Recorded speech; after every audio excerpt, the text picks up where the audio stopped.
Excellent. So welcome everyone to the kickoff of the 2024 Capital Magnet Fund application. This webinar is targeted towards affordable housing developers who are interested in applying for the 2024 round. I'm Andrew Schlack. I'm the program manager of the Capital Magnet Fund. The staff that are joining me today are Sarah Ferraro, Elizabeth Hoffman, Joe Joy, Jordan Lloyd, and Paula Sampson. So we're going to be hearing from our great team of Capital Magnet Fund staffers throughout today's presentation. So we'll go to the next slide as people are continuing to be admitted.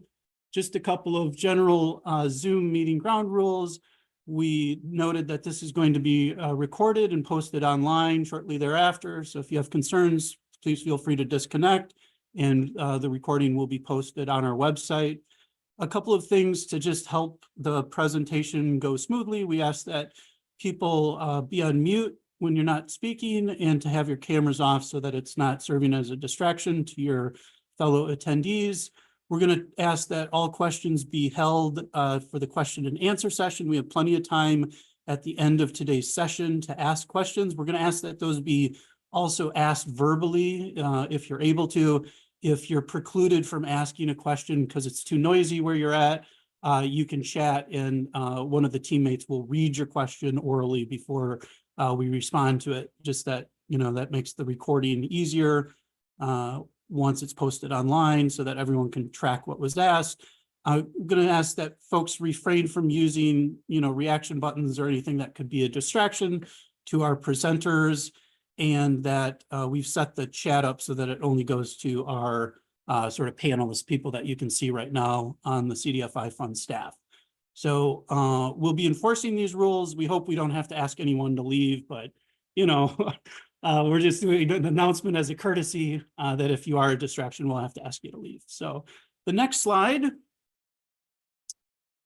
just covers things that we're not going to cover today. So if you tuned in to ask any questions about why you may not have received an award in previous CMF award rounds, we won't be covering that. We're not going to discuss existing compliance questions or concerns on existing awards, nor are we going to discuss the CDFI certification questions or questions that are about other CDFI fund administered programs. So again, today's purpose on the next slide will be showing here, this is really to introduce folks to the 2024 Capital Magnet Fund application. This content, I'll just run through at a high level, and then I'll pass the baton over to the teammates. We're going to go over, we know folks are new to the Capital Magnet Fund and are just here out of general interest and thinking about applying. So we're going to set you up for success and sort of give you the context for what Capital Magnet Fund is. We're going to talk about the eligibility requirements and different approaches to the application. Again, today we're targeting affordable housing developers. Tomorrow there's a very similar webinar that's going to be targeted to groups that are applying under the financing entity approach. So today it's really targeted to developers, so you're at the right spot. So the third and part of the agenda will be the program requirements, and then we'll dive into the application, some key components of the application, deadlines, along with application guidance and tricks and sort of tips for responding to the application, with all these resources, of course, available online, and then information on how to contact the team. A couple of footnotes there, important reference documents, for why certain terms appear certain ways. We live by the interim rule, right? So that's referenced, it's posted on the website. Folks that are new to this program should definitely orient yourselves towards the regulations which govern the administration of the program. So that's the appropriate citation, along with our NOFA for this year and the glossary. So with the application instructions, all of these resources, we'll show you where these are posted on the website before we adjourn today. So just a note that's where this information is coming through. And then we've done a little service here by starring parts of the presentation that, are important in the application scoring process, just so that we don't lose track of those as staff and that you're advised as that as potential applicants this round. Everyone has those questions, how do I compete? And so these are important questions. As we'll get into now, I'm going to pass the baton over to our colleague, Jordan Lloyd, who's going to take us through the first couple of components. And I'll ask that all of us go off camera. If you missed the intro, please be sure, if you're a participant, to mute yourself and to go off camera. So at this point, we're going to pass it over to Jordan. Jordan, the floor is yours. Hey everybody, my name is Jordan, and the first thing we're going to be covering today is a general overview of CMF. And here I'd like to emphasize that this is an overview. As you can see, we're going to go through a lot of slides with a lot of information. We're not going to be able to cover every single topic and every single nuance. But I will remind you that this resource and this video will be recorded and you'll be able to view it later. As well as all of our information that this presentation is based off can be found online. So we encourage you to go and use that information as well. Ready for our next slide? So first off, what is the purpose of the Capital Magnet Fund? The Capital Magnet Fund provides competitive awarded grants to CDFIs and nonprofit organizations. This is with the purpose of providing private capital for the increase in investment of one of two things. First, the development, rehab, preservation, and purchase of affordable housing, which can be both home ownership and rental, that's targeted to low, very low, and extremely low income families. The second option is for economic development activities, such as the renovation of buildings that will house neighborhood businesses and community service facilities designed to stabilize and revitalize areas of economic distress. So a little bit more background on the history of the Capital Magnet program and its funding. So CMF has been in existence for several years now. It was first established in 2008 through the Housing and Economic Recovery Act of 2008.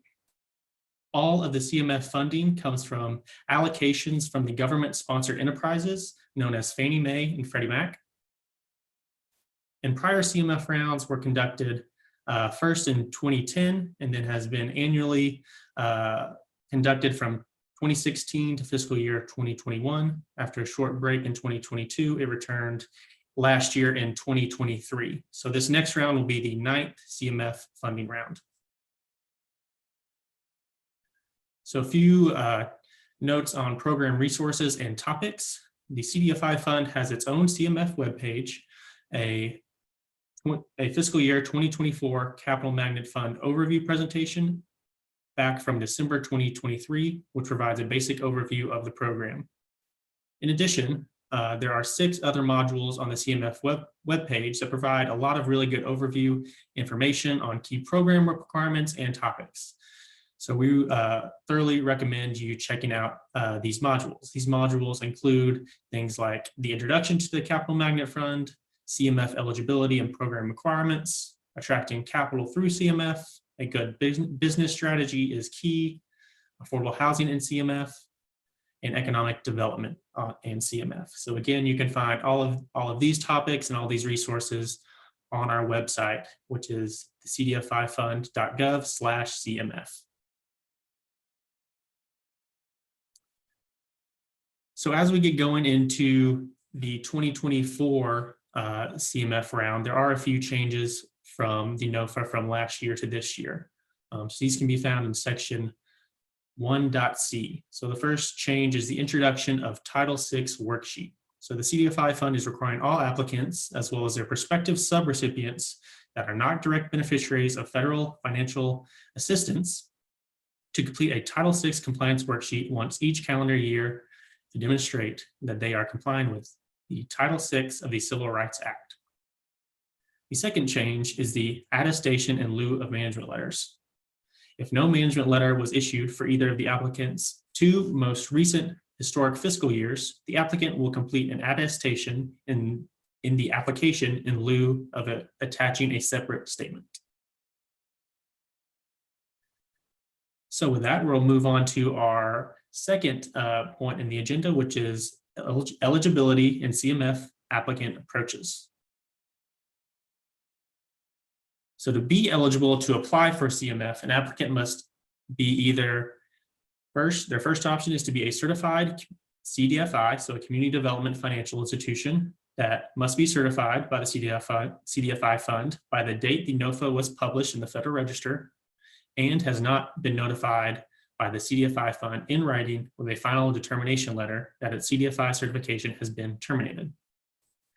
The second option is to be a nonprofit organization having one of its principal purposes being the development or management of affordable housing. So this can be a nonprofit affordable housing developer or manager, or a housing finance agency or authority, which can also be eligible, but that will depend on state law. And HFA must be exempt from federal taxes.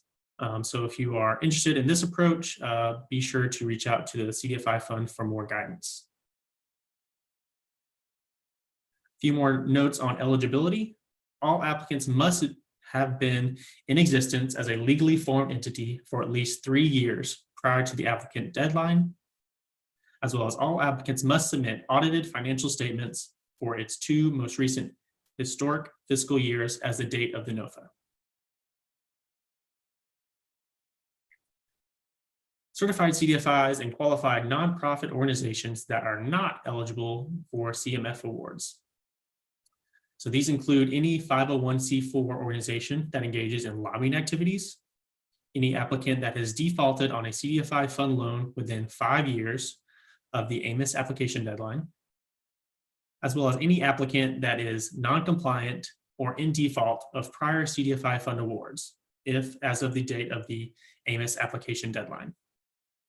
So if the CDFI fund has made a determination that such entity or any of its affiliates is in non-compliance with or default of a previously executed assistance agreement, award agreement, allocation agreement, or any other agreement, as well as if the CDFI fund has provided written notification that such entity or any of its affiliates is ineligible to apply for or receive any CDFI fund award during this funding round. So as we have talked about, there are 2 different approaches for CMF applicants. Both, you can either be a certified CDFI or an eligible nonprofit. And then those 2 approaches are the financing entity approach and the affordable housing developer manager approach. And again, the topics of this specific presentation will focus on the affordable housing developer and manager approach. So all applicants will be able to select which approach they are applying for at the start of their application. And again, we're hosting 2 sessions, 1 for each approach. So how do you decide which approach to use? So each approach is defined in the NOFA in the application.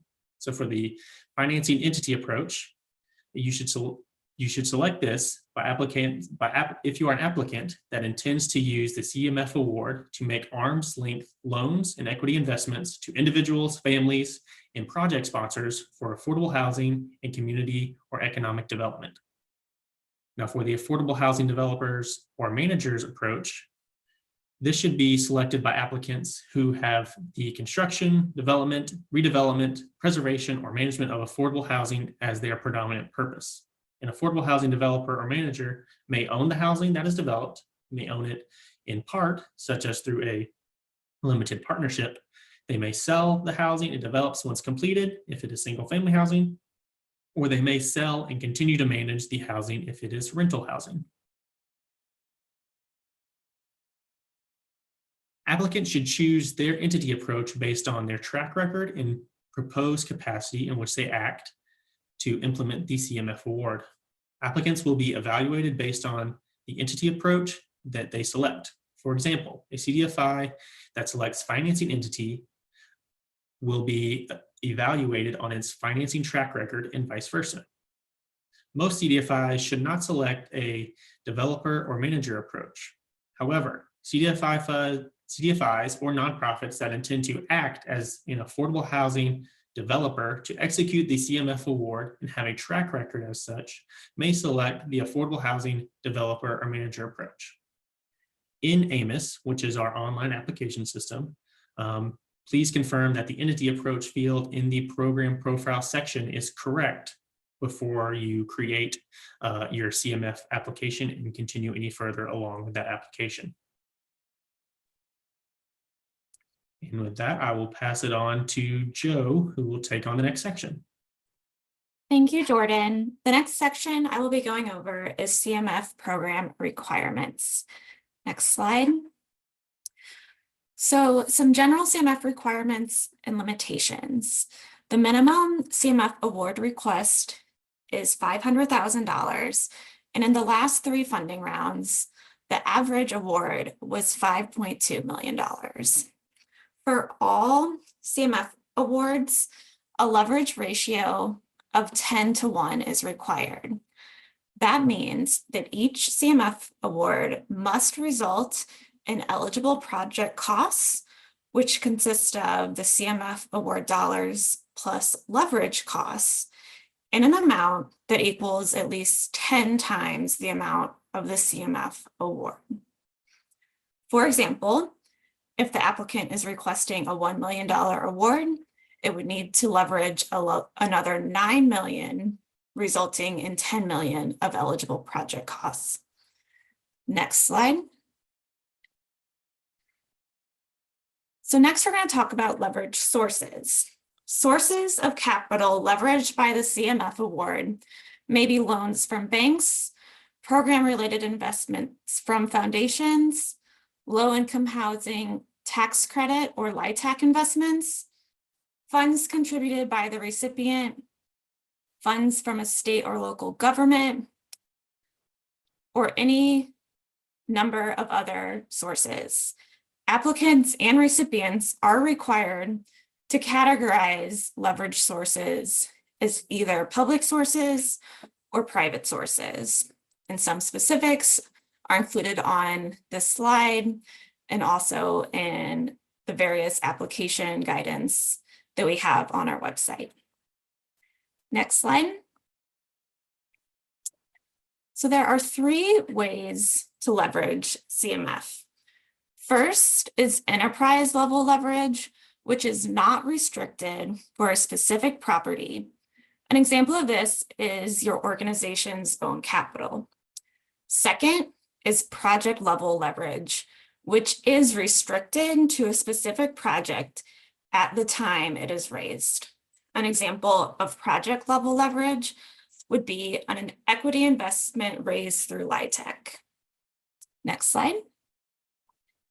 The third is reinvestment level leverage, which is redeploying repaid proceeds of the CMF award dollars and or enterprise level capital during the 5-year investment period of your CMF award.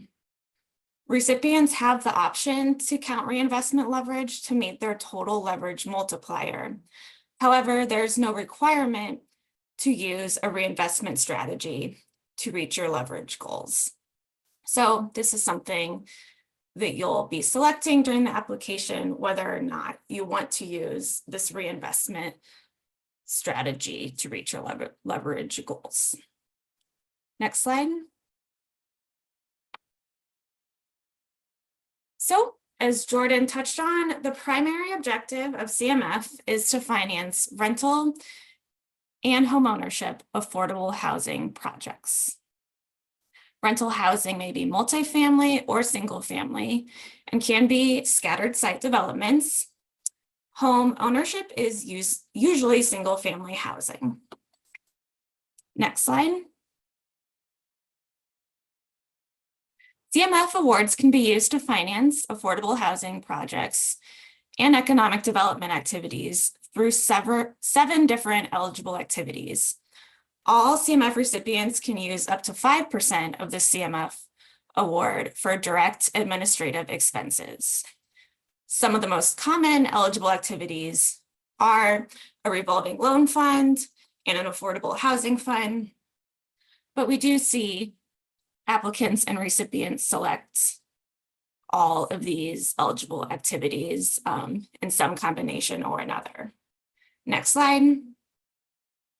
For example, many recipients use their CMF award to make direct mortgages. Others have used CMF to purchase homes in order to sell them to qualified home buyers. And some recipients have established a loan loss reserve for loans they have made using their own capital. CMF can also be used, as Jordan mentioned, to finance economic development activities, which you will hear as referred to as EDA. EDA must be undertaken in conjunction with affordable housing, and it must be part of a concerted strategy, which is, for example, a plan adopted by a local jurisdiction or the state. Recipients approved to spend their award on EDA may spend no more than 30% of the award on EDA, and they must have requested EDA as an eligible use in the application. Some examples of projects resulting from recipients using CMF for EDA include daycare centers and schools, grocery stores, health clinics, rehabilitation of commercial property, and/or community centers. Next slide. So this slide and the next one include important requirements for affordability that are required for all affordable housing projects financed with CMF. The maximum income level for a family may not exceed 120% of AMI for units financed with eligible project cost. Greater than 50% of eligible project costs must be attributable to units that serve low, very low, or extremely low income families. So that's 80% AMI and below. On the individual project level, at least 20% of units in each multifamily rental project must be affordable to and occupied by low-income families. That's again 80% AMI and below. On a portfolio level, so that's aggregate of all the projects, applicants will indicate the percentage and income levels they intend to serve in their application, and they will be held to that number if selected for an award. However, this is measured portfolio-wide across all projects financed with the CMF award and not project by project. Committing to a greater percentage of units for low-income families for homeownership and for very low-income families for rental is highly encouraged and can make an application more competitive. Next slide. Each project must ensure affordability for at least 10 years.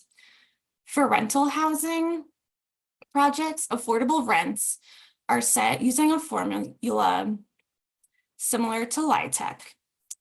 For home ownership projects, the purchase price limits are capped at 95% of the median purchase price for the area as determined by HUD. Next slide. There are several important restrictions to be aware of if you're thinking about combining your CMF award with another CMF award or awards from other CDFI fund programs. For example, a combination of the CMF award and other awards for the same property are only allowed in different phases of the project's development, and costs financed by awards from other CDFI fund programs may not be counted as leveraged costs when calculating that leverage ratio. So we encourage you to please refer back to the slide and, more importantly, the NOFA for additional information on these restrictions. Next slide. So next, we're going to be talking about application components and deadlines. So here is the timeline and some key dates to mark on your calendars. So March 14th at 11:59 p.m. Eastern Time is an extremely important date, as that is the deadline to submit the SF424 in grants.gov, to create an AMIS account, and to submit the Title VI compliance worksheet via that AMIS account. April 12th at 5 p.m. Eastern Time is the last day to submit questions about the CMF application. So do not wait until the last minute to start your application, because last minute questions will not be answered. April 16th at 11:59 p.m. Eastern Time is that absolute last minute I just talked about, is the final deadline to submit your application and all required attachments. Now, I just said the last deadline to submit questions about the application is April 12th. However, April 16th at 5 p.m. is the last time you can contact with very specific AMIS IT help desk questions. So there's a difference between questions about the application and questions about something going on in AMIS. Those two types of questions have different deadlines. Next slide. All right, so next we're going to be going through the application overview. So the application is submitted in AMIS and is made up of the following parts. First, you have your organization and application information. Then you have part 1, your business strategy and leveraging strategy. Part 2, community impact. Part 3, your organizational capacity. And then you have several important appendices, which all relate to various parts of the application. And then finally, attachments. So we'll spend the next few minutes going through these different parts in detail. We also have applications, just a little information about how they're scored. It's done in 2 parts. The first is the external review and quantitative assessment. Next, applications go to an internal review, and each group of applications will be ranked based on their external review score. Final scores are based on the external review and the internal review, which assesses various different things such as alignment with CMF policy priorities, the overall quality of the strategy, and the organizational capacity and financial health of the organization. All right, now I will be passing the baton over to my colleague, Sarah. Thanks, Jill. All right, so now let's turn to the application guidance, where we're going to go very specifically through the questions in the application. So first, as Joe mentioned, there's the organization and application information section. These are questions 1 through 8, and they're pretty basic information about your organization, and they're not specifically scored unless noted in the application guidance. So this will contain your contact information, the amount of CMF award request, your service area eligibility criteria, consortium approach if applicable, and a summary of your CMF strategy. I do want to spend a little bit of time on your service area, or identifying your state served. So in question 3, that's where you'll identify your service area. And you have 2 options. The first is that you can indicate a statewide service area, and that's if you plan to conduct your CMF activities in just 1 state or territory. You'll indicate multi-state if you're serving more than 1 state, but keep in mind the maximum is 15 states or territories.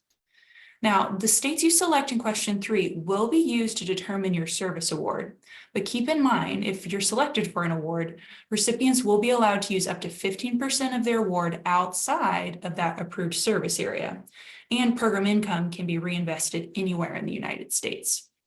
Now, you may be held to funding the projects in all or a portion of the states you propose in question 3, so make sure you are comfortable financing at least 1 project in each state you select. And then finally, you can see one of our stars here, noting that applicants will score more favorably if they propose to serve American Samoa, Northern Mariana Islands, the U.S. Virgin Islands, or Wyoming.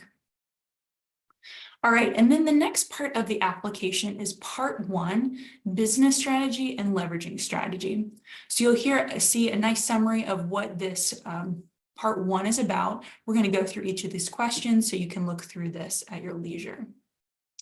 So first, question 9, this is where you're going to identify eligible activities, financing activities, and proposed uses. So question 9 and question 9A and question 9B, for each of these, you're going to be indicating your selections for the activities, eligible activities and financing activities, but you will not be held to those selections in the assistance agreement. Now, question 9C is a little bit different. This is a really important question because the application will actually generate applicable subsections based on the selection of home ownership, rental, and/or economic development activities that you've made in 9C. And while you'll not be held to the specific uses you identify in 9C, such as development or rehabilitation, you are going to be held to your chosen activity type of home ownership, rental, or economic development. So keep in mind, 9C is a very important question. Turning to question 10, this is where you'll be given the opportunity to provide a narrative that details the challenges and financing gaps in your service area. And note that you'll be scored more favorably if if it clearly aligns your CMF activities and the affordable housing needs and financing gaps that you identify in the application. And always remember to support your information and narrative with relevant data. All right, next up is question 11. This is your proposed CMF award financing activities. It's a very important question because this is where you're tying everything together. You're indicating how the activities you plan to undertake in your application and your award are going to address the needs and financing gaps in your market. So you want to clearly describe how the CMF award will be delivered to the projects and what phase of the project financing it will support. And it's critical that the financing strategy narrative should discuss the financing activity products that you list in Appendix 1. And you can see another star here, and it notes that an applicant will score more favorably if its CMF award activities will result in more favorable financing rates and terms. And then just 2 notes here, if you are proposing secondary market activity, you'll talk about that in question 11C. And if you're proposing a loan loss reserve or a loan guarantee, you'll discuss that in question 11D. And at the bottom, again, we just have a reminder, make sure your narrative matches what you put in Appendix 1. Question 12 provides you the opportunity for you to describe your track record relevant to your proposed financial products and activities.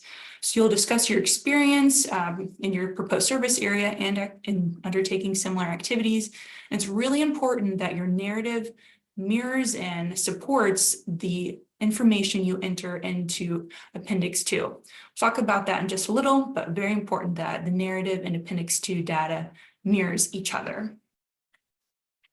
Question 13 is the projected performance and pipeline. So this is where you're going to be describing your activities and projects. So it's clear how your CMF award will be used and what outcomes you're expecting. Now, if you're undertaking a significant increase, offering a new product, serving a new market, be sure to describe that. Now, again, the projections that you enter, the narrative that you enter in question 13 must match the projections that you enter into Appendix 2. And again, you're not required to have shovel-ready projects, but we do want to see that you either have the ability to build a pipeline or you have a pipeline of projects. And all CMF awards must be committed to projects within 2 years of the effective date of the assistance agreement, and all projects must be completed within 5 years of the effective date.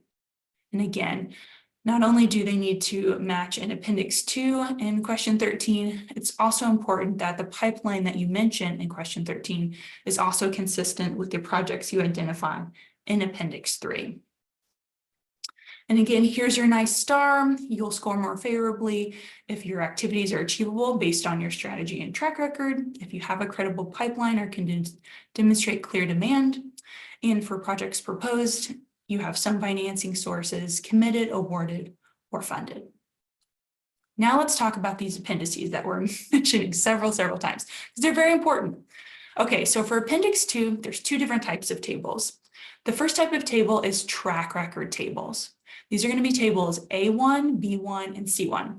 So this is where you're going to enter your track record of deployment and production solely based on your activities, right? And you're only going to be including those units that would be up to 120% of AMI, which are considered CMF eligible. Now for the projection tables, those mirror the tables A1, B1, and C1, but they are tables A2, B2, and C2. Now you'll enter data only on the applicant's projected deployment and production, only related to its CMF award. So just what's going to happen because of your CMF award. Now keep in mind the projections in table 2, A2 and B2 will be used to determine a minimum number of units to be produced with the CMF award and will become a condition of the assistance agreement. So it's very important that you feel confident and all the information entered into Appendix 2 is accurate. And just one note, table C1 and C2 will only appear for applicants with a financing entity approach. Okay, Appendix 3, again, a very important appendix. There's two parts to Appendix 3. Appendix 3A is provides you the opportunity for you to enter your project pipeline. You'll need to include at least 2 and up to 8 projects, unless you're capitalizing solely a home ownership program, and then you'll only enter 1 project. Now, if you have more than 8 projects in your pipeline, we do give you the opportunity to submit a total for additional projects category. And as Joe mentioned and Jordan mentioned, we ask you to provide your eligible project costs in the application. So the total eligible project costs entered into Appendix 3 must equal to question 14C, which we'll talk about in just a second. And then Appendix B, 3B, is on your sources. So this is where you'll list the total anticipated sources of capital, and these are listed by status, either secured, received, or anticipated and projected, as well as by source, either early stage or permanent. And again, the eligible project costs that you enter into Appendix 3P must match the eligible project costs in Appendix 3A, which must equal to the eligible project costs in question 14C. Okay, let's now talk about leverage. So the overall leverage amount, overall amount leveraged by your CMF award is determined based on the total eligible costs for your projects financed or supported by the award.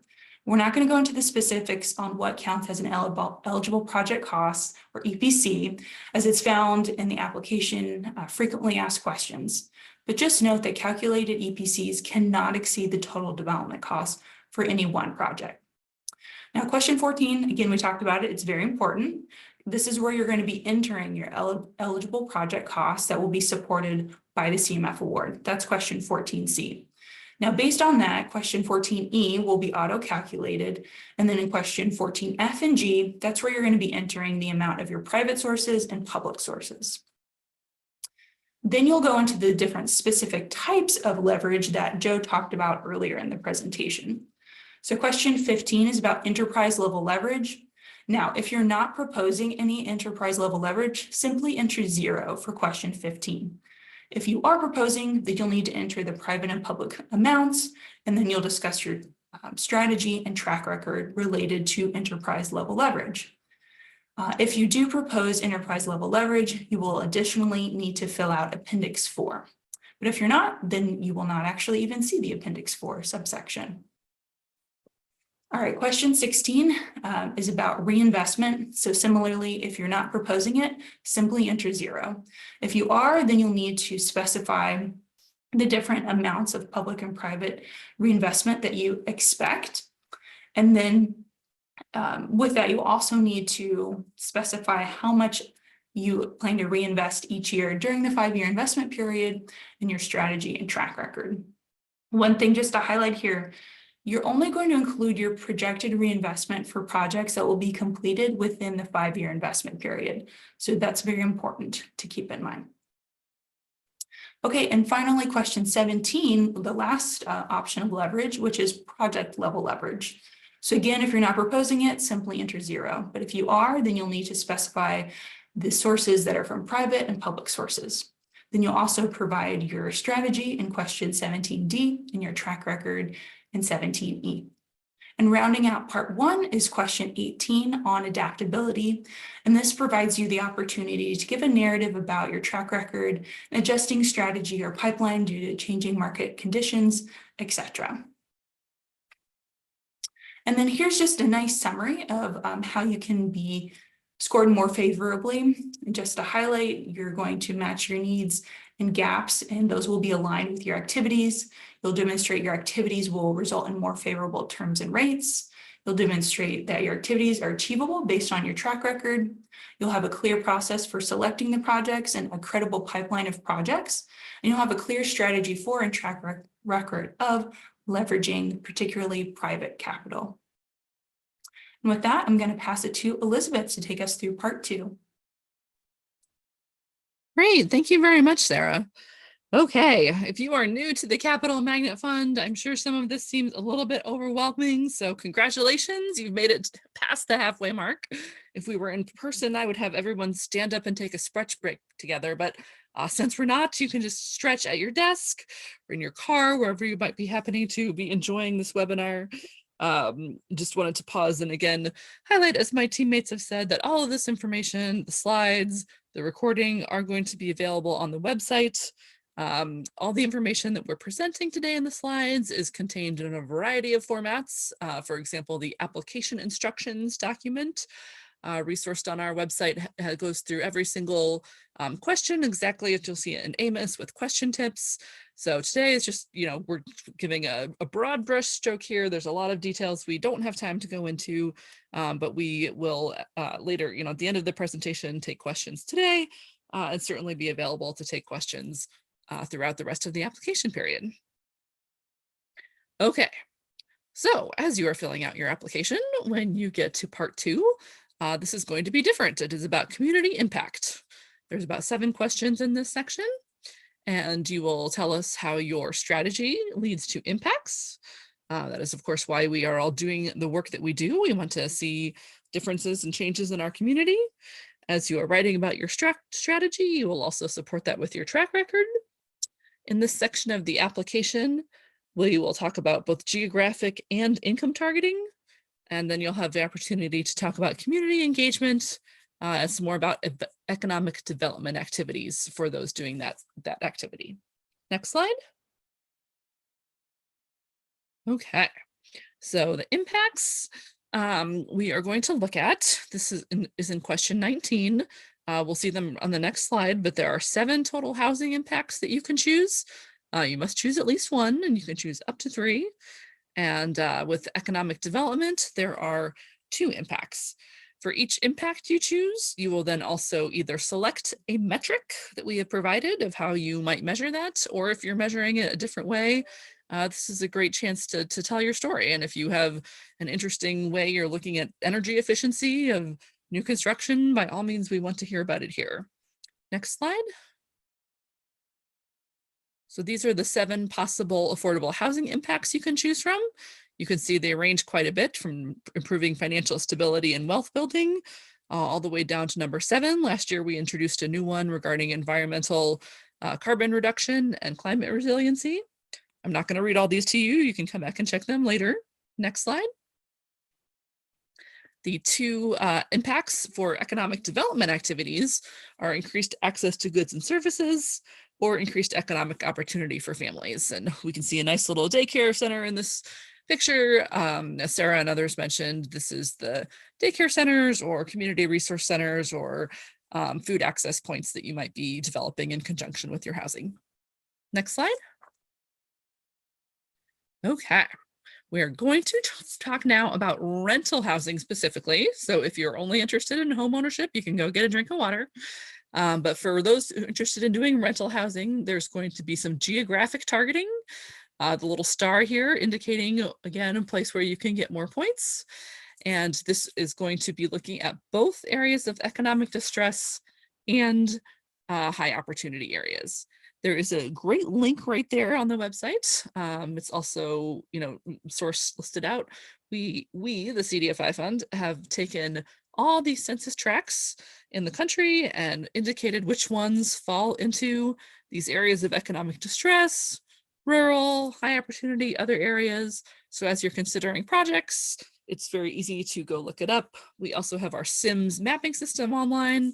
If you've had a chance to explore that in AMOS, so it can take you and let you know where and what the characteristics are of these areas. Next slide, please. So there's the areas of economic distress, the standard definition high opportunity, And the expanded definition, I like to think of these sort of as a waterfall. So you'd start with first, is it an area of economic distress? If not, does it meet the standard definition?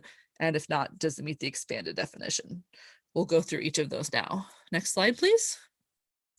So the areas of economic distress are defined in the NOFA. Again, in the data set that you can view in Excel, as well as the SIMS system online. Every census tract will indicate whether or not it meets one or more of these criteria, that it is an area of economic distress. Next slide. This is the very technical definition as well of the high opportunity areas. This comes to us from the Federal Housing Finance Agency. And the idea, of course, here is that we don't simply want to be investing in areas of economic distress and further concentrating poverty, but we also want to invest in high opportunity areas where folks can have access to certain resources. Next slide. So the expanded CMF definition of high opportunity areas, we introduced this last year. Again, I'm not going to go into all of the technicalities of it right now, but the idea was that we wanted to give folks the chance to have even more areas that might be high opportunity areas. So if there is an area that you feel has high opportunity because of some of these things on the slide, like high quality education or employment, you can, if you follow these provisions here, and this one we did not characterize all the census tracts. This one you would have to document yourself. But it's a way for folks to, again, take a look at some broader areas that are geographically worthy of investment. Next slide. Okay. Whew. So if you sum up all three of those, your areas of economic distress, your standard high opportunity, and your expanded opportunity, you will get a percentage that you will commit to in your application. And this is, again, as your geographic targeting. So it's units in an AED or an HOA. This will become a PG&M in your assistance agreement. And our STAR tells us that if you commit to doing 85% or more of your rental portfolio in these geographic areas, that will give you the biggest points boost. Next slide. Sticking with our rental housing, there is also income targeting. That looks at what percentage you are able to commit to of your rental portfolio for very low income families and below. For the CMF definition, that is 50% AMI and below. I know that's different than some other federal programs. And our STAR tells us that if you are able to commit to 45% or more and demonstrate that that's achievable with your strategy and track record, of course, that will gain the most points for this section regarding income targeting. Next slide. Okay, now we're going to talk about homeownership. So if you're only interested in doing rental, it's your turn to go get some water. But if you're doing both, then you get to just listen to everything. So for the geographic and income targeting for homeownership are sort of looked together in one piece. I actually think it's easiest to think first about if you look at question 22B, that is where you will report the percentage of homeownership units that you're targeting to low income families, 80% AMI and below, no matter where those low income families live. If you are going to serve some families in the next sort of highest income bracket of 80% to 120% of AMI, to get credit, quote unquote, if you will, for targeting those families need to be located in an area of economic distress. So that gets reported in question 22A. Next slide. Again, the combined total of those two will become a PG&M in your assistance agreement. This note here, if there is a family that is both low income and an AED, you would count it first in 22B. Again, this has a little bit more of an income focus. And as with all the questions, there will be the narrative on how you will achieve that.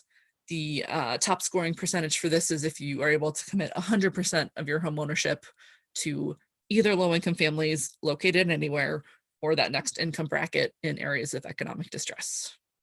Next slide, please. Okay, we have some narrative questions on community partnership. Obviously, that is a key part of many applicants' strategy and impact.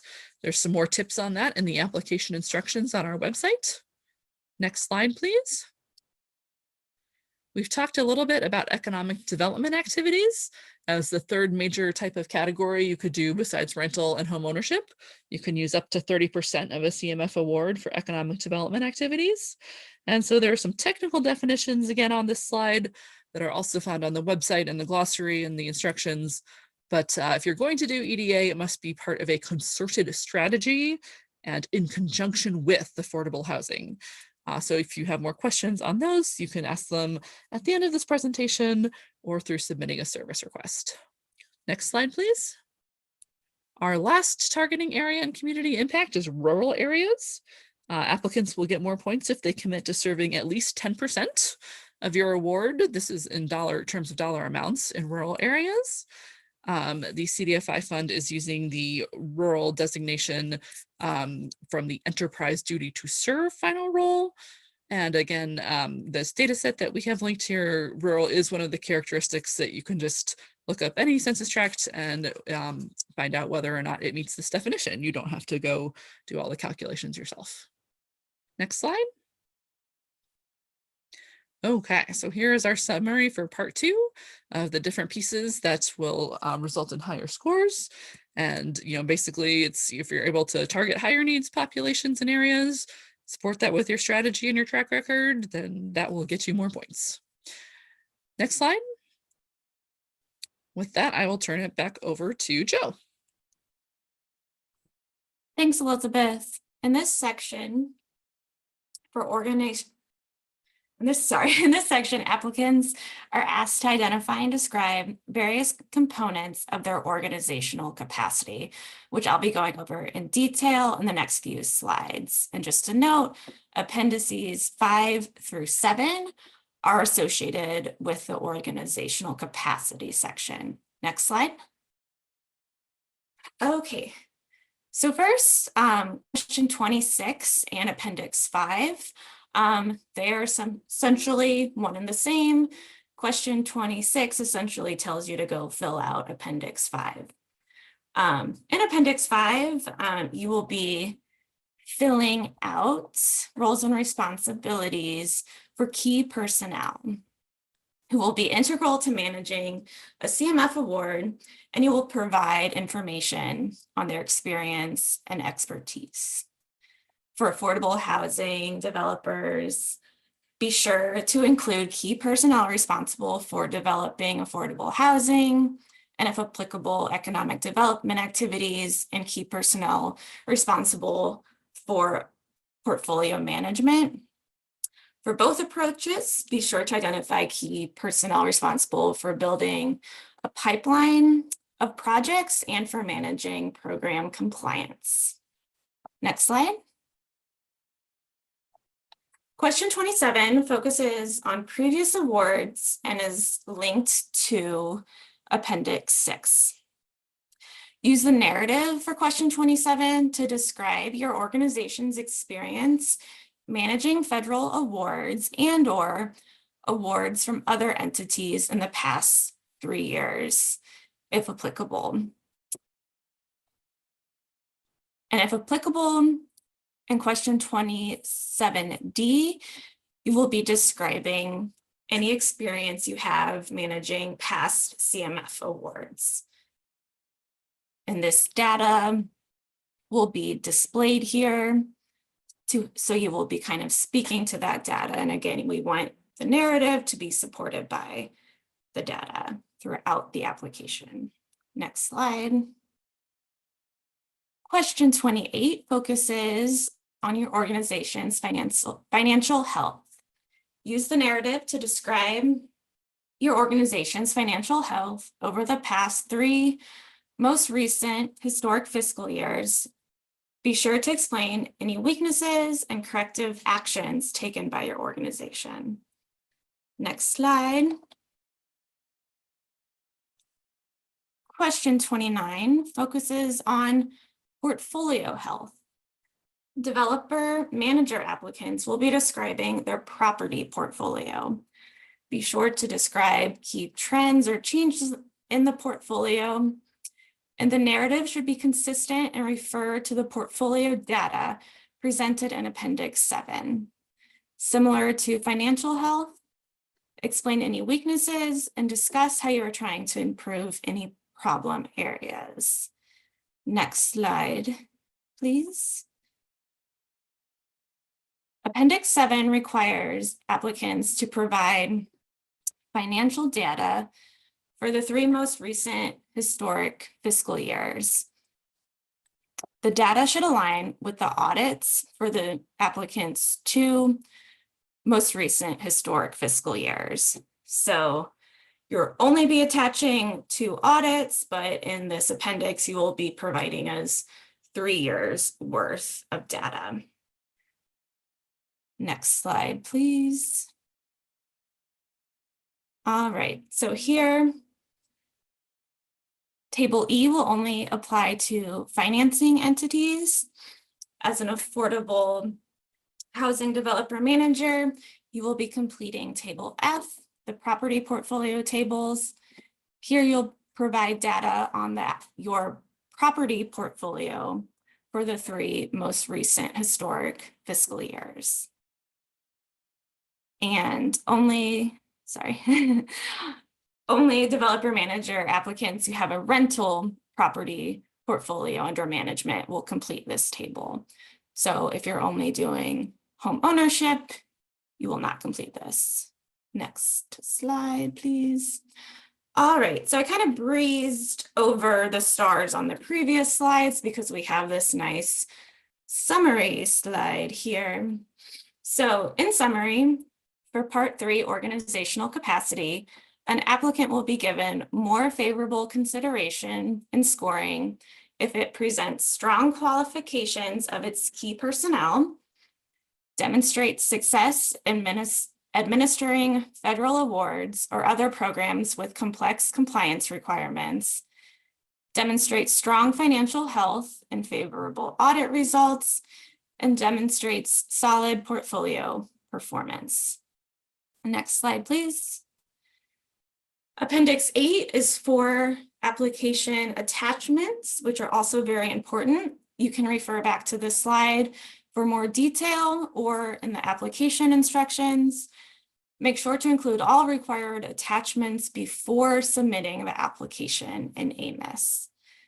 I will pass it back to Elizabeth to wrap us up. Great, thank you, Joe.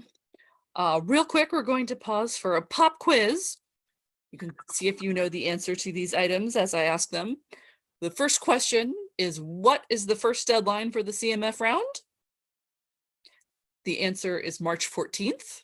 For those of us math nerds, that is Pi Day, PI as in the mathematical symbol, because that starts with 3.14, which is the same as the date of March 14th. So that is when your SF 424s are due, when you have to have your numbers entered in AMIS, all the good things. And the new requirement for this year. So that is pop quiz question number 2. What is the new requirement? And the answer is the Title VI compliance worksheet. So there are resources on that. You can fill that out right now. You will want to go into AMIS. You will attach that to your application, just like you do the SF 424. It's also due on March 14th. So we have everything all set up for the first deadline for you. Don't miss it. Okay, next slide. We have, this is a list of the resources we've been talking about that are on our website. Very easy to get to, cdfifund.gov/CMF. Once you're there, it will have some different steps. And since you are interested in applying, you will pick step 2, apply. Links to all of these things there. Next slide. We have here information on how to contact us. The best way is always by completing a service request within AMIS, and you can easily route it to the team that you're looking for, whether it be us at Capital Magnet Fund, certification folks, compliance folks, or IT tech support by selecting the correct program type once you are doing your service request. Next slide. Here are the specific steps you will need to take to do your service requests. Please note, once you have submitted it, number 7, in order to see the CMF staff response or the other CDFI Fund staff response, you will go to the Related tab and look in the public comments section. I think we're all getting more used to navigating Amos in this lightning layout that Salesforce has brought to us. So the related tab is a great one. And to respond, you would just number 8, add a new public comment. As my teammates indicated, April 12th at 5 p.m. is the last day to ask programmatic questions, although tech support will be available until the 16th. Next slide, please. We are having some additional webinars. Tomorrow, the same slide deck will be presented, inviting specifically financing entities to join us, although all are welcome. If you are interested in applying as part of a consortium approach, there will be a webinar for that specifically on March 6th. And then we'll have a Q&A for all applicants on April 3rd. I also want to make sure to mention our Amos application demo that Sarah recorded. That is a fabulous resource on our website. It is a YouTube video now, and if you look underneath it, there are little timestamps. So if you want to find out something like, how do I attach my SF424? You can just find it, click on the timestamp, and you will have a live video of Sarah showing you how to do it on screen. So that is a great resource if you have any technical questions. Next slide.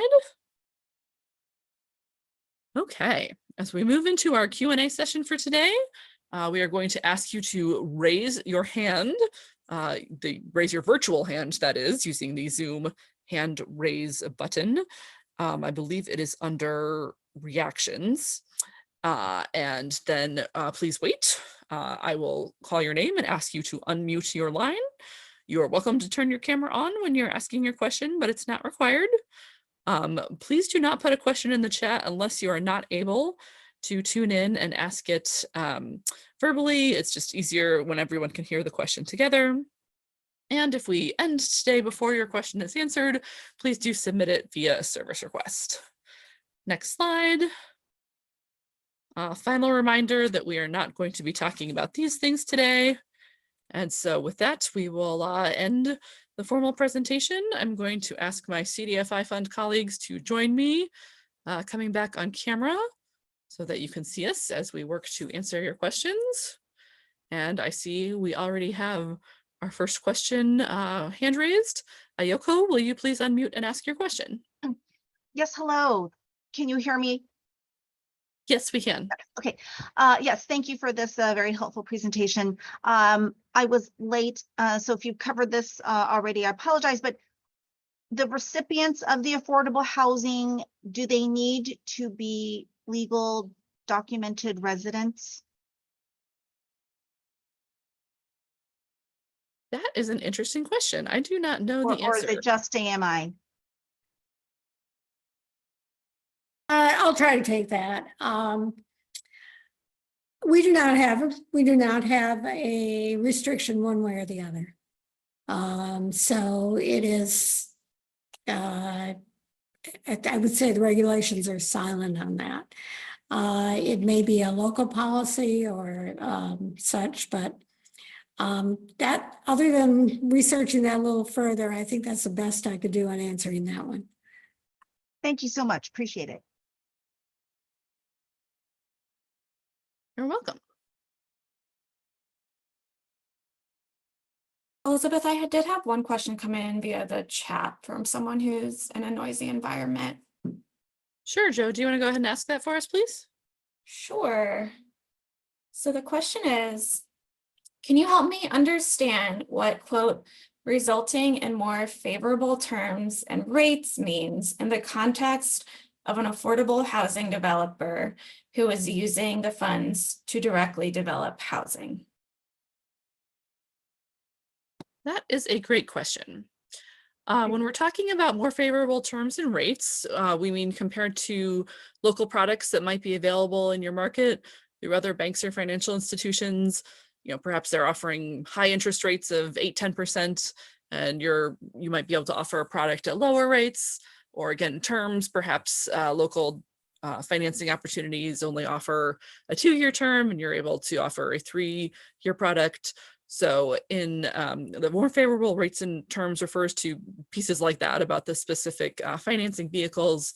And that is something that you can also address in the appendix. It gives you space to mark the comparative average interest rates, for example, of similar products in your area. Yeah, and just to piggyback on that, you can also ask the question how the proposed products, including rates and terms, differ from what you, the applicant, are currently offering without the help of CMF funding or financing. So it's both looking like inward and outward, and essentially helping us understand how adding CMF to the funding stack will result in more favorable rates and terms. And if anyone wants to learn more about that, I highly recommend reading page 29 of our wonderful application and instructions in detail, because that's where I read that answer from. So Let me add just one more thing here, Joe, and that is that term is in the very broad definition of it. So a term may be the term of the actual mortgage, 30-year mortgage or such, but it can also be other kinds of terms. So let's say it's just a cash flow loan. Those would be different terms, and they'd be much more favorable than you would find, from a regular lender. So we look at it in a very broad sense as well. Great, thank you, everyone. Our next question comes from Riti. If you'd like to unmute and ask your question, please. Yeah, hi. I was just wondering, is there any specific, for instance, we are an affordable housing developer and we plan to use the funding for project specific purposes. We were thinking that it would be a grant proceed to the capital stack. We're not particularly looking for a repayment strategy. Is there any advantage in structuring that as a repayment loan, or can, if we have substantial reason to, structure it as a grant, is that okay too? I can answer that. Yes, you can do it either way. You can structure it as a grant, or you can structure it as repayment. Most recipients tend to do repayment, even though it might be on special terms, right? But once it comes back to you, it's program income, and you can reuse that again. Sometimes you can use that to create additional leverage. And other times maybe you don't do that, but still you have the money coming back, and you're able to use it for additional affordable housing in the future. Can I just follow up with one more question on that? So, I mean, I'm not asking you to build a strategy for us, but it's just good to know that if you do get that money back in say more favorable terms, much farther down the line, can we just leave it as, we will reuse it, but not really specify, like how many units that's going to build? Because in your application, if you choose reinvestment leverage, you are telling us that you are going to, that's your plan. You're going to get that money back within that 5-year period, and you're going to put it back out, and you're going to build more units, and you get to count that leverage. But let's say that you don't think you'll get it back in 5 years. You might get it back in 10. You can still get it back, but it's not counted toward your leverage. So there's a lot more information in the application and in the frequently asked questions. So, take a look at that, and hopefully there'll be some good examples for you. Appreciate that. Thank you.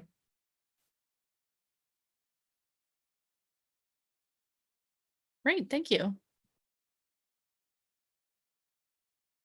We'll give it a minute here while others might have questions coming up that they are thinking of. Cassandra, please feel free to unmute and ask your question.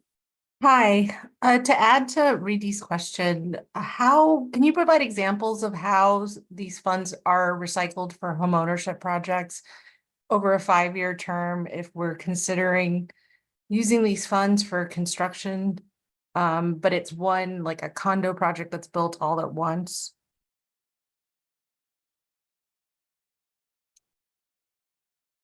Okay. For homeownership, if you're doing construction, then you're gonna sell the house. And when you sell the house, the money comes back and you're reinvesting it in another house you're building or some other activity. And if some people may build a house and leave the money in so that they can sell it at a lower price. It kind of really depends on your strategy, what income level you're trying to reach, what the costs are in your market. So it's really a function of your strategy. And the lovely thing about CMF is it's very flexible. So it gives you a lot of opportunities to do things different ways, depending on your local market and the people you're trying to benefit. Thank you. Let's hear from Cheryl next. You can unmute your line and ask your question. Good afternoon. I was curious, excuse me, you said you could apply for more than one project. Can you apply for a rental and a home ownership project in the same round? Yes. Okay. Thank you. Yes, you can. And you're not just applying for projects, you're applying for funding more broadly. As part of that, you will indicate a list of your pipeline projects of the types of things you have coming down the pike that you hope you will be able to invest CMF in. We understand, a lot of times projects don't come to fruition for various reasons because of difficulties assembling capital stacks or, local restrictions that come into play. So as part of applying for CMF, you would give a range of the pipeline of the types of projects you would expect, and you could choose whether that would be rental only, homeownership only, rental and homeownership, or you could throw in those economic development activities as well, depending on what is going on in your area. Do any of my teammates want to add to that?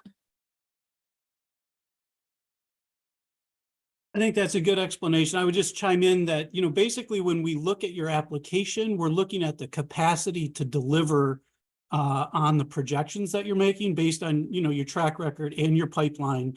The assistance agreement you get, though, is not going to specify which projects you need to do, but they need to be comparable to what you put in your pipeline, because that's the risk that we're basically assessing in the application review process. So like Elizabeth said, there's a number of projects that may fall through, never come to fruition. Some of them might, that's great, but we're going to hold you accountable to the performance goals and measures that are based on your assistance agreement. And I think at some point, and maybe it's appropriate now, Sarah, if you want to navigate us as a group to where some of these resources live. For example, you're going to see a sample assistance agreement, which I think is a great resource for folks that are sort of new to what the Capital Magnet Fund program is. So Sarah will take us here underneath, the Capital Magnet Fund program, step 4, closing and disbursement. If you're brand new to the program, I would advise looking at what Sarah has highlighted here as the 2023 assistance agreement template. This is the boilerplate if you're given an award. And again, this is for last year's round. So it's going to be updated for 2024. But if Sarah opens this document up really quickly, what we will be, inking if you're given an award is your agreement to do what's in the assistance agreement. And in particular, Schedule 1 has sort of like what all of the benchmarks and requirements are going to be. And you can see how this sort of takes shape based on what you put in your application. So I think this is a really good entry point for groups that might be new to the Capital Magnet Fund program, because this is the instrument that we would sign and that you would sign as an agreement if you're given an award. And you'll see exactly, if this is for you, but this would be the standard agreement, and it of course gets populated with information that comes out of your application. So again, you're not going to see, you have to fund a project at 123 Main Street because you put that in your application. But if you're basically projecting, the delivery of, 500 or 1,000 housing units, it might be a mixture of single family or multifamily, and it's targeting these incomes. When you put that in your application, that's what we're underwriting, for the policy objective score and assessment, and all of that information then gets translated into this assistance agreement. So I just wanted to have Sarah show us this, and Sarah, you might also want to just go back to the website and show folks, I'll let you speak, Sarah, but you might just show them where the other information for the application lives on the step 2 page. Sure, happy to do that. So just starting from the top, if we're at cdfifund.gov, if we go to programs and then the second option program and go to Capital Magnet Fund, that brings us to our specific page. And as we mentioned in the presentation, if we scroll down to the bottom, we're focused on step 2 apply. That's where all the application materials live. So if we click on that, then it'll open a new page. And all the information that we talked about today is here. The 6 modules that you can refer to about various program topics, the deadlines that we discussed. The webinar recordings will go right here once they're done. And just to highlight, the AMIS application demonstration that's pre-recorded is available and you can access this here. And I did a similar review of step 2 in that presentation as well. And then finally, here are, I guess I'd call the meat and potatoes, the application materials. So these are what you're going to definitely want to reference. The NOFA, very important, application instructions. Let's just go through this one. It will go question by question throughout the application and give you question tips and advice for what you should include within your narrative. So this is a very important document we recommend using throughout your application preparation. And then again, you can see the rest of the documents here. Anything else anyone on the team would like me to show? Yeah, Sarah, I'd like to stay showing the website for just a second because we had a question come in through the chat, which is compliance focused, but it's always good to, I think, know what compliance requirements are coming as you prepare to apply for something. So this person asked, what are the environmental review, wage, and compliance requirements associated with these funds for a specific project? They asked if this information is detailed in the NOFA. I think a better place to find these answers would be on step 5 in our compliance FAQs, if you don't mind navigating there. Sure. So again, on the left-hand side, you can see step 5, and then this brings up to compliance resources and reporting. And then we can scroll down and you can see there's a variety of different resources. Relating to this question, there is the environmental review form, which highlights the requirements associated with our environmental review for CMF. Actually across the CDFI fund. So you can take a look at that to see the specific requirements. And then for any other questions like Davis-Bacon wage requirements, the FAQs would be helpful. Sorry, I opened the wrong one, which are right here. Sorry, I've had these open before, so they're opening in random spots. But then you can just search through the compliance questions as well. Anybody else want to add to this? You want to just do a quick F Oh, sure. page so people Oh, can yeah. see that it's there. The secret sauce to this is 51 pages, right? So if you're looking for an answer, Control F, that's your best friend. So again, Control F on your keyboard, and then a little search box will appear. So let's type in Davis and then Davis-Bacon. So I can click on that, and then I can see, our recipient subject to Davis-Bacon wage requirements. And we can see that, no, they are not subject to Davis-Bacon wage requirements regarding the use of the CMF award. So again, here's just a helpful example of how to navigate this. That Control F, you can use it in any of these documents. So if we go back to the application instructions, I do Control F again. Let's say I want to go to question 21. This helps us just easily be able to go and see that guidance. So really helpful tool. Control F is your friend. Thank Hey, you. Joe, if I heard part of your question right, that came through the chat was around the environmental review forms. So again, this was mentioned earlier, but I think it can go over. It's worth mentioning again for groups that have applied historically. In the past, we would collect this information at the point of application. This year, we're asking people to review it and attest that you acknowledge to follow it should you be given an award. Because again, back to the point where we're not actually making awards to projects. This is really a compliance concern. And so we've simplified this process. So again, for groups that may have applied in the past and are used to filling out this form in advance as part of their application, what you'll see this year is a link to the form asking you to review and then attest inside the application that you understand and agree to follow it as triggered if you are the award recipient and need to use it for a specific project. So a little bit of a change, but worth mentioning once again. All Great. right, I'm gonna plug people actually raising their hand and asking questions out loud, because I am getting a lot in the chat and we would love to hear from you all. So again, unless you are in a noisy environment or you, for some reason, can't unmute your mic, please raise your hand and ask your question out loud. Thank you.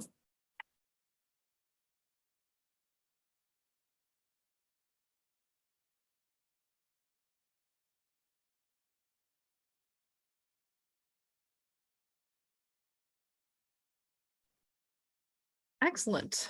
Cheryl, please unmute and ask your question. Just curious, I've heard that it's very competitive. Can you tell us about what percentage of the applications are funded?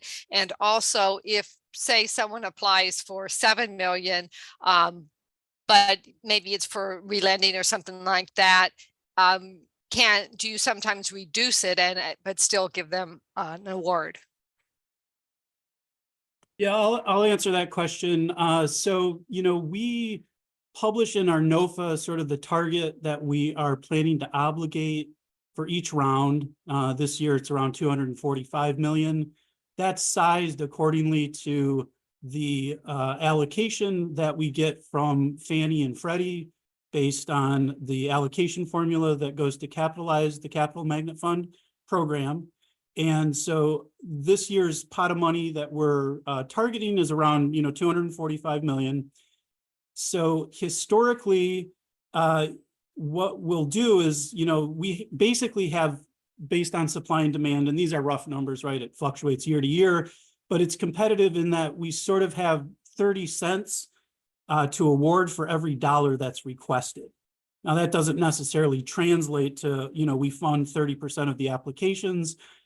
Because to your second question, the way that we will formulate the award sizes is based on, the competitive scoring process with adjustments that are made during the review process that are all sort of outlined in the NOFA. So I think the number that was shared at the earlier part of the presentation is, last couple of rounds was at 5.5 million. It was a number that was earlier in the PowerPoint that the average award size. And that's just reflective of the fact that, 2022 and 2021 were sort of, really banner years for Fannie and Freddie. There was a larger allocation to the Capital Magnet Fund program. We had, during those rounds in excess of, $320 million to award. This year, we only have $245 million to award. And so the two variables or levers that we pull on the programmatic basis is, we assess the competitive application pool, we go through our scoring criteria, and then we will right size the awards according to the formula, basic, supply and demand. But we don't have a calculus that's predetermined going into the funding round. But a general rule of thumb, again, is going to be, 30 cents for every dollar that's requested.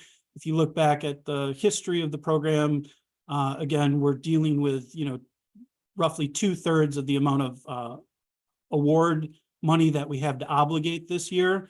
And what that will likely do is put a downward pressure on the largest award size. So if you look back, last year, I think the largest award size was the $12 million. We had a $12 million cap. So, with less money, that maximum award size is going to come down. All of this gets vetted out in, the application review process.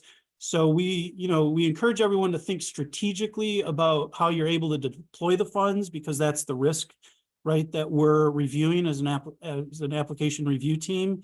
because these funds have to be used in a timely manner.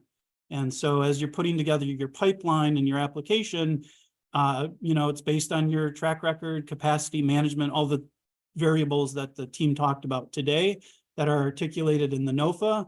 And so we just ask that you know, put some thought into sizing your awards, because honestly, by the time they come to us to, you know, make that downward adjustment, if it seems like, you know, there's nothing to sort of support what you're projecting, it's hard to make those awards, right? Because it doesn't show that you've got the strategy in place or the capacity to deliver on it.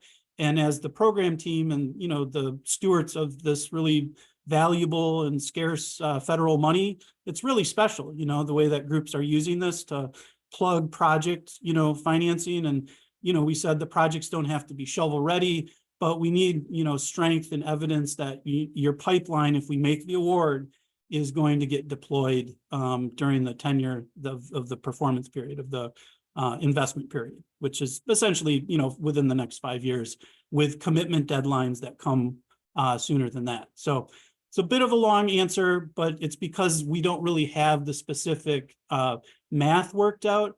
But I can say we've got, you know, roughly 2/3 the amount of capital that we had last round. And then historically speaking, you know, it sort of works out that we award 30 cents for every dollar that's requested. I hope that was a helpful response. And it looks like we've got a few additional questions. Cheryl, you still have your hand up. I don't know if you had a follow-up question, Cheryl. Oh, great. Cheryl put her hand down. So it looks like, who's up next, Elizabeth? We will go to Shoshana. Can you please unmute and ask your question? Yeah, thank you. Okay, so if you request an award, is it all or nothing? So if the application is strong, but the request is too high, can an award be given for a lower amount? Yeah, Yes, I can take a stab at that. Or Andrew, do you want to? go ahead and then I'll compliment if you go ahead. Sure. So, you know, there are a variety of competitive factors we look at, and it is certainly very possible that a group could request something and still get an award, but perhaps not as much as they requested, either because of strength of application or, as Andrew was indicating, some of these funding pressures we have about amounts. And when you think about what you're proposing, let's just use some really round numbers here. For example, if you asked for 10 million and said you were going to produce 100 units over the next 5 years, if we only got half of that, if you got 5 million, we would automatically scale it back to 50 units for you. So as you're thinking about your projects writ large, there is sort of an averaging piece there that you want to keep in mind. Other percentages, though, like if you were committing to 50% low-income families, that does not get halved. That stays. It's just be 50% of your 50 units now instead of your 100 units. So yes, we do award awards for smaller amounts than requested, and we try to adjust the benchmarks appropriately when we do that. Andrew, did you want to add? Great explanation. I think the key takeaway from what Elizabeth said is we prorate the units based on the award size. So again, we ask that you size the award based on what you believe you'll be able to deliver, right, with the cap. And then we will be, you know, underwriting the risk and the competitive criteria in right sizing your award, but we will always right size the number of units basically that you're going to be held accountable in your assistance agreement. Again, what Sarah was showing as the assistance agreement, what will not be adjusted are the percentage, you know, basis for the other PG&Ms, because those would be proportionate to your, you know, basically what becomes your denominator, which is the number of units. But we do and will prorate the units to be commensurate with the award. And in Elizabeth's example, you know, if you came in at $20,000 a unit and you got, you know, fewer units, we would basically take the math and it would be $20,000 a unit would be the size of your award. And that way we adjust the number downward. So good question. All right. So it looks like Isabel is next.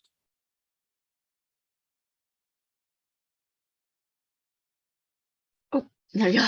Or not. Hi. Oh, there you are. Hi. Yeah, sorry, I was on mute. I had to step away for a couple minutes, so apologies if this has already been asked and answered.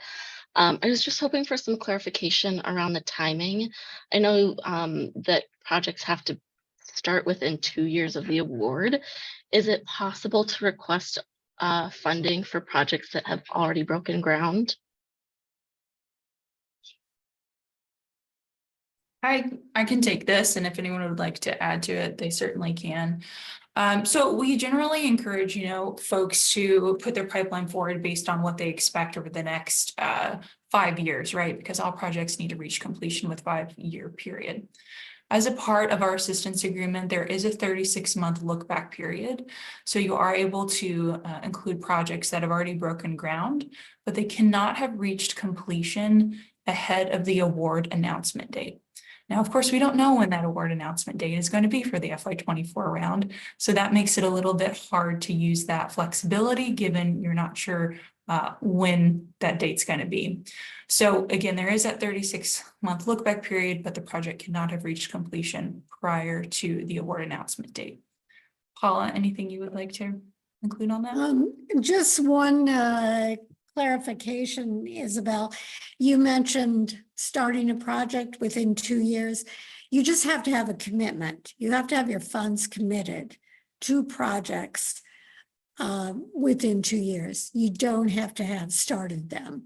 Now, if you do, that's great because you're, getting there much faster to your 5-year completion deadline. But it is a commitment, and that's a very stringent requirement we have because it's statutory. Okay, thank you. And I do have a follow-up question.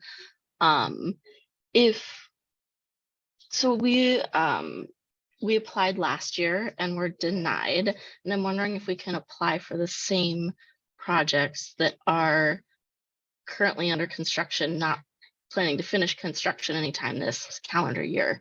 But I'm wondering if that is allowable to apply for already denied projects, if that is recommended or not recommended, if you can answer that question.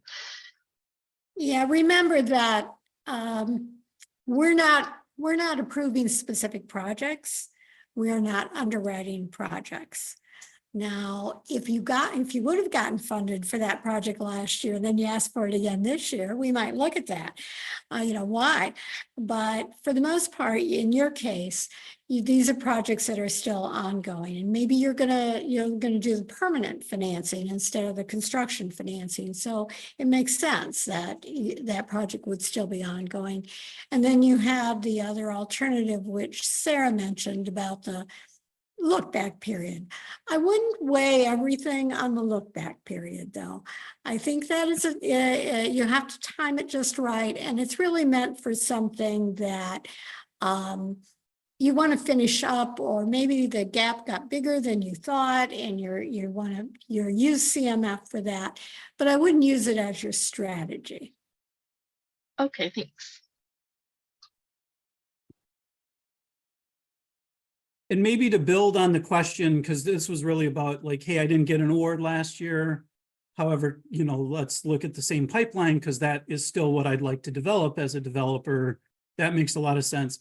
If you're in the situation where you did get an award last year and you're looking at, your pipeline and it includes projects that are in your application from last year, keep in mind that you can't use, CMF in the same phase with a new award. Right? So you'll have to build out an explanation, like Paula said, maybe there's an additional funding gap, or maybe but it's a area where you would look back at your, 23 application. And if you did get an award and you put the identical pipeline in there, right, you need to sort of build the case of why you're requesting additional funding for the same project, or else it doesn't really make sense to give another award, if that makes sense, right? So just keep that in mind if you're an existing award who, is putting in the same project in a pipeline.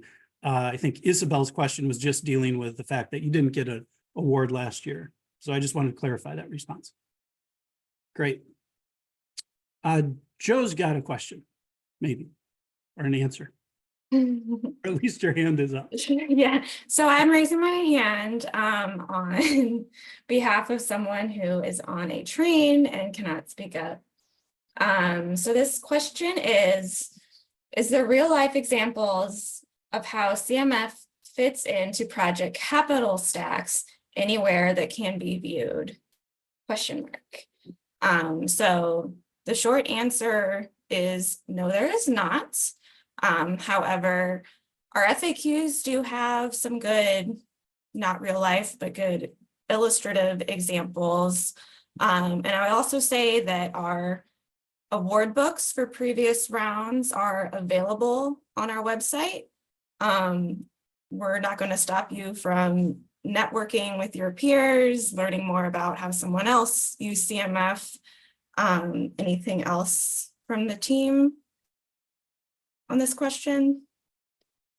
Just to build, I think, there were some examples earlier on in the slide deck of sort of like, oh, here's a home ownership program, here's how people are using it for home ownership. So we don't do like case studies per se, but building on what Joe said, there's information. And if you ever have a question, like we're a great staff. We love being helpful in answering people's questions. So if you have something that seems like an outlier deal and you just want to vet it with us, just submit a service request and we're happy to roll up our sleeves and dig into it and understand the nuance, like run the scenario by us before you put it in your pipeline, because we'd hate to give you an award. And if it's just like the only types of deals that you do, usually that gets vetted out as ineligible as part of the application review process.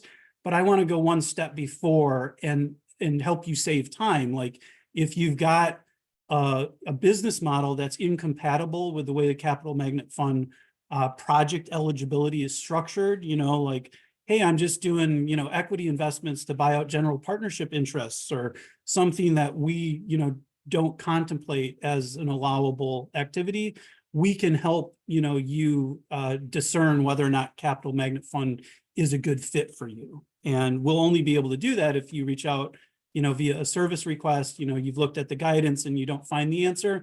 Because as we all know, there's a lot of nuances, right, in all of this.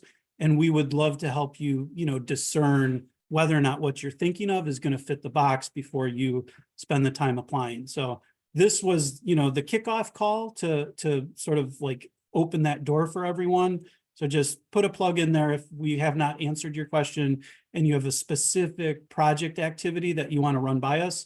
We can coordinate that through a service request. Great, thanks, Andrew. All right, Cheryl, you may unmute and ask your question. I'm back. I actually have two Welcome more back, Cheryl. We questions. love questions. You mentioned that 30% of the awards roughly have gotten funded in past years, or the amounts, but actually of the applications, do you have, and it varies from year to year, roughly how many of the applications get funding? Is that also around 30% or is it a different number?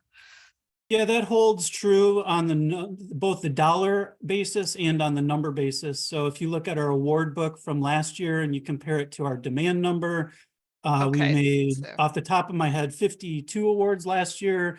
And I think we published like 146 applications, that were eligible. So yeah, it's going to be roughly a third.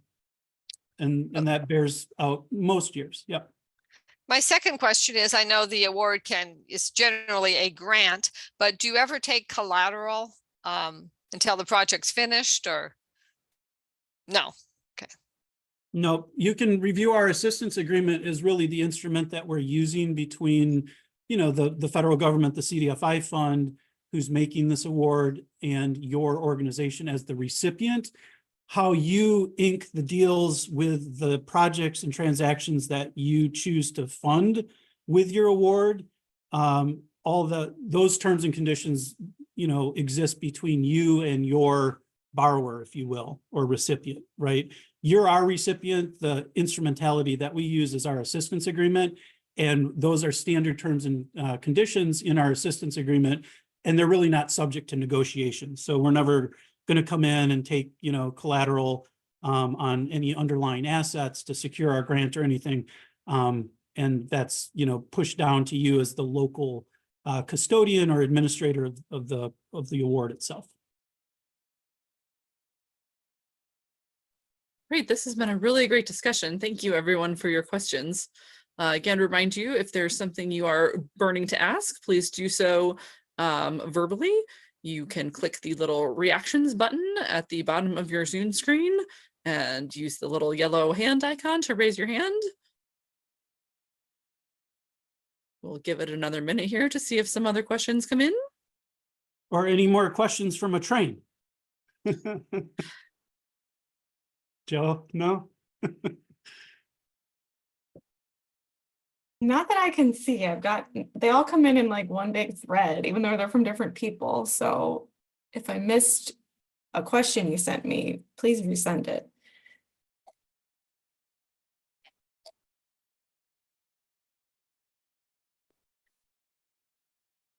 Okay, well, some final reminders as folks decide if they have any last minute burning questions.